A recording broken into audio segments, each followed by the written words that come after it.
Hello, this video is an overview of the self. It is not to focus on the many details of the physiological and technical aspects of the body or of thought and reason, but it is a general and broad exploration of what makes me, me, and you, you.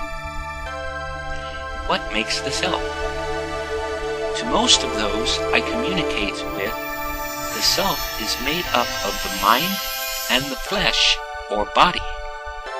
We cannot see the mind, but we can see evidence of what it does. The mind creates, gains knowledge, adjusts behavior, makes variations to what is learned, applies what is known to new forms of expression. To most of the world, this is all there is to the self.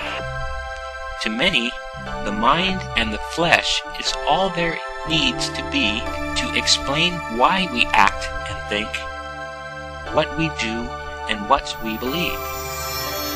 The mind holds the capacity for information processing, forms of thinking and reasoning.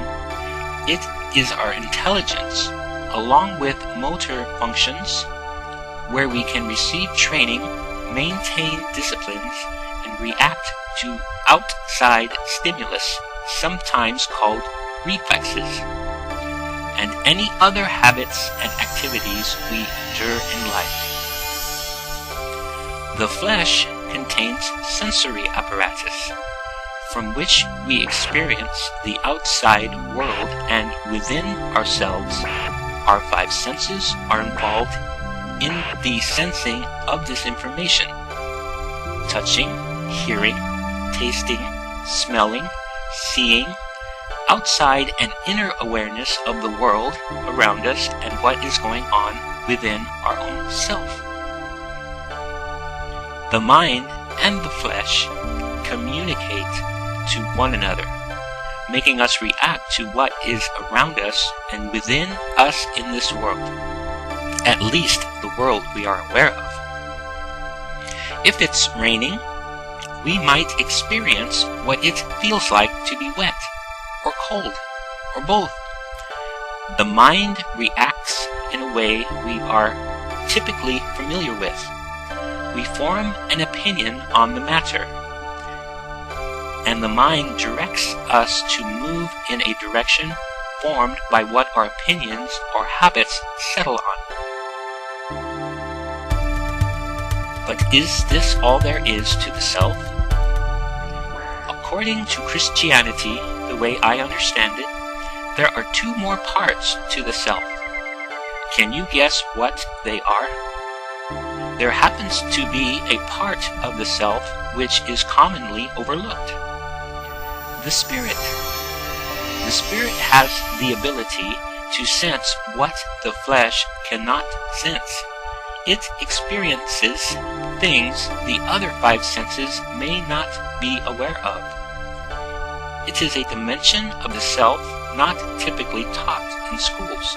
It is not a part of our daily dialogue, and most likely not seen or heard, felt by the flesh, or tasted in any way. In fact, many people I've talked to do not even believe they have a spirit part of the self. Why would that be? What explains it to me is the one part of the self I have not brought up yet: sin. By sin, I do not mean the wrong things we might do, but rather things we cannot do. Sin often blocks our ability to know the spirit part of the self. We don't know much about the spirit because sin often blocks our ability to perceive it, to understand it, to manipulate it, and to interact with it.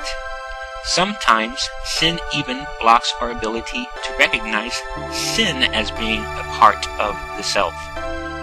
So sin is blinding us to a dimension we are typically not familiar with. It keeps us unaware of the truth about the Spirit. Even though we have the Spirit, which is just as much the self as the mind and the flesh, it is often acting as if it were asleep, and sometimes it may wake up briefly in dreams or in an otherwise unexplainable experience. So how does the Spirit get woken up? What occurs when the self begins to trust in God is His Spirit wakes up our spirit. His ability is to open up the Spirit, which can be a very noticeable experience. The body is then aware of another part of the self with the practice of trusting God. He promises to continue with the self, and he teaches the self about this whole other dimension which the self has been unaware of. Sin then has a contender for the attention and awareness with the mind and the flesh. Sin is still one of the dimensions of the self, but its influence is diminished in the sense that it no longer cloaks the mind from recognizing the Spirit. With this knowledge, we may discover ourselves with a new perspective. We were born with the mind and the body, but there is the Spirit we were born with too.